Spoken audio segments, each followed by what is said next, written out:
Maharashtra superfast news चॅनलमध्ये आपले सहर्ष स्वागत आहे। खास सत्याची धार लेखणीची महाराष्ट्रातील ताज्या आणि वेगवान बातम्या पाहण्यासाठी आपल्या हक्काचे चॅनल शेअर करा, लाईक करा आणि सबस्क्राईब करा। धन्यवाद। कोकण मराठी साहित्य परिषदेचे 128वे कवी संमेलन संपन्न। रस्ते अभ्यासक चैतन्य पाटील यांच्या मुलाखतीसाठी मीडियाची उपस्थिती।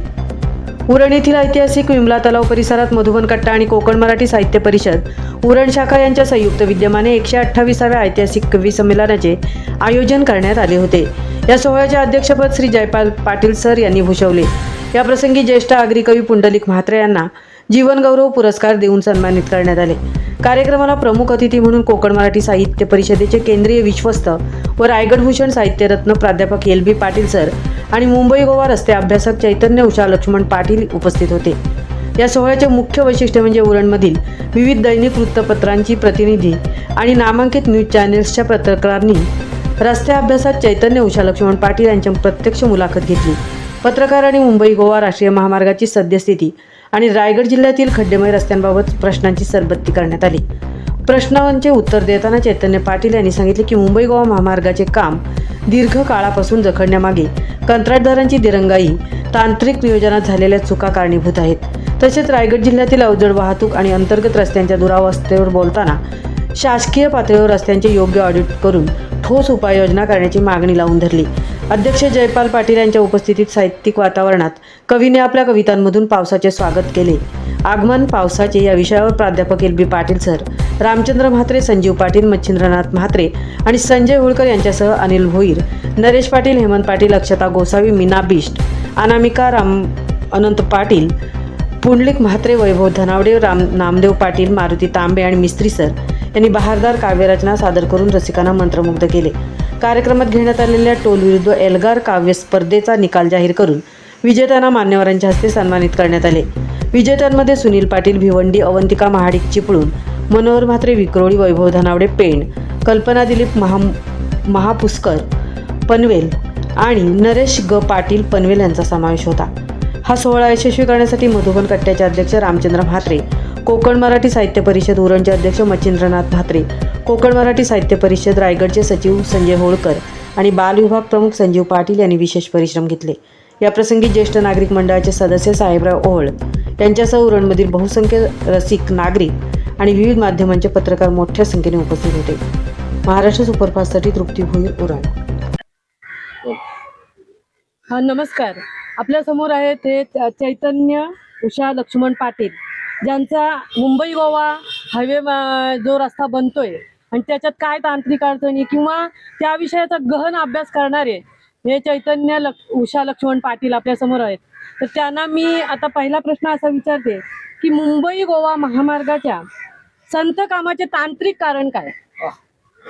संत कामाचे तांत्रिक कारण म्हणजे मी तर हेच सांगेन की कुठेतरी उदासीनता, मग ती शासकीय असू दे किंवा जनमानसांची असू दे, कारण की प्रश्न विचारणारी पिढी कुठेतरी कमी पडलेली आहे। आणि विचारल्यानंतर काही ठिकाणी सांगितलं जातं की आपल्याला की रस्त्यांचं ह्याच्यामध्ये लँड ॲक्वायझेशन मध्ये आपला हा प्रश्न रखडला होता, कुठेतरी लोकांनी जागा नाही दिल्या वगैरे वगैरे आणि कोर्टामध्ये केसेस झाले। तर मला हे बोलायचं मॅडम की जो रस्ता बनवला आता, जो सांगतात की 99% झाला किंवा 80% झाला, तो किती गुणवत्तेचा झाला, किती क्वालिटीचा झाला। माननीय गडकरी साहेबांनी देखील सांगितलं की आम्ही आता अशी मशीन आणणार आहोत एक्सरे, तर तुम्ही एक्सरे मशीन आणण्यापूर्वीच रक्ताचं पाणी करत पायी चालत मॅडम मी तुम्हाला सिटी स्कॅनचाच अहवाल दिलाय। तुम्ही जर त्याच्यावरती त्या अहवालावरती जर काम केलं तर आमच्या नागरिकांचे जे जाणारे आहेत ना ते वाचतील। Prevention is better than cure, अशा पद्धतीचं मॅडम कार्य त्यांच्याकडे दिलेलं आहे। आता पावसाळा येतोय, तर मग आता पावसाळ्यात या महामार्गावर प्रवास करणे किती सुरक्षित आहे माणसांना? खरं तर मॅडम मी फक्त मुंबई गोवा हायवेच नाहीये, दिल्लीला देखील कार्यक्रम केला। जर देशभरात बघितलं ना तुम्ही किंवा महाराष्ट्रभर आपल्या, तर रस्ते अपघातामध्ये मरणाऱ्यांची संख्या आणि कायमस्वरूपीचं अपंगत्व येणाऱ्यांची संख्या ही खूप जास्त आहे। मी त्या दिवशी जिल्हा रस्ता सुरक्षेच्या कमिटीवरती देखील मीटिंग होती। आदेश सूचना निघतात कधी जेव्हा पावसाळ्याच्या पूर्वी, गणेश उत्सवाच्या पूर्वी कोकणामधले खड्डे भरा. मग मला बोलायचं आहे की अगोदर संबंधित कर्मचारी किंवा संबंधित ठेकेदार असू दे, ते खुर्च्या उभवण्याचं काम करतायत का? नाही. कुठेतरी नागरिकांच्या जीवाशी खिलवाड करणं थांबवलं पाहिजे. आणि जर हे विचारत नसेल कोण, मग हे तर कमी पडतो कोण? मग कुठेतरी जी टेलिव्हिजन वाहिनी असेल, मग त्यांनी देखील त्या टाइमला दाखवलं पाहिजे.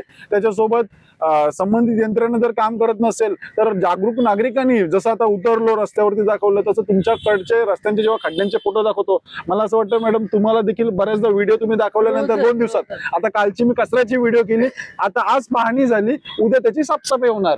म्हणजे ह्या गोष्टी दाखवल्यानंतर गोष्टी होतात. मग ह्याच्यासाठी आपण पुढाकार घेणं गरजेचं आहे. हा देश आपला आहे, महाराष्ट्र आपला आहे, आणि आपला म्हणून आपण काम करणं गरजेचं आहे, असं मला वाटतं. शेवटचाच मी आता हा प्रश्न विचारते की कोकण आणि रायगड मधील रस्ते वाहतूक सुधारण्यासाठी प्रशासनाने कोणत्या आधुनिक तंत्रज्ञानाचा वापर केला पाहिजे? आणि त्यातलाच एक दुसरा प्रश्न की रस्ता अभ्यासक म्हणून तुम्ही रस्ता अभ्यासक आहात, तर तुमच्या मते मुंबई गोवा प्रवास अधिक वेगवान आणि सुरक्षित करण्यासाठी तात्काळ बदल आता तरी कोणते करावे? आतापर्यंत जे झालेत, पण आता म्हणजे आता समोर आपल्याला लगेच तात्काळ बदल कोणते करता येईल? खरं सांगायला गेलो ना, एक शोकांतिका ह्या गोष्टीची वाटते. आपण सर्वजण सुशिक्षित आहात आणि सर्वांना माहिती आहे. खरं तर आपल्या भारतामध्ये एवढे विचारवंत आणि तुम्ही सर्व जे ज्ञानी आहेत, रस्ते जे बनवायचे कसे, तर ॲज पर IRC नॉर्म्स, जे इंडियन रोड काँग्रेसच्या अनुषंगाने आहेत, ते सर्व पुस्तकात लिहिलेलं आहे. बरोबर ज्या पद्धतीने डिझाईन हवी आहे त्या पद्धतीने काम झालं पाहिजे. ज्या पद्धतीने एस्टिमेट आल्यानंतर साहेब, जर समजा लाखांचं काम असेल तर ते हजारांमध्ये करायचं, म्हणजे कुठेतरी डिस्काउंट किंवा कुठेतरी बिलोनी टेंडर घेणं आणि याची गुणवत्ता ढासळणं, या सर्व गोष्टी होत आहेत. आणि याच्या अनुषंगाने मॅडम ही जी क्वालिटी आहे, गुणवत्ता ही ढासळली जात आहे. जर त्याच्यावरती जर आपण अभ्यास केला की जर आपल्या नियमानुसार जर प्रत्येकाने प्रत्येकाचं कार्य केलं, तर मला असं वाटत नाही की अपघात होणं, म्हणजे अपघात फार कमी होतील. आज महामार्गावरून उरणवरून देखील येताना मी पाहिलं की रस्त्याच्या त्या मीडियनवरती देखील कचऱ्यांचा असा अक्षरशः त्या पिशव्या उडत होत्या. महामार्गावरती देखील बऱ्याच ठिकाणी पिशव्या उडतात. मग मला काय बोलायचं, रस्त्याचा हा एक प्रॉब्लेम आहेच, पण एक मानवी देखील प्रॉब्लेम आहे ना, की जेव्हा आपण कचरा रस्त्यावरती टाकतो, गुरंढोरं येतात, कुत्रे येतात.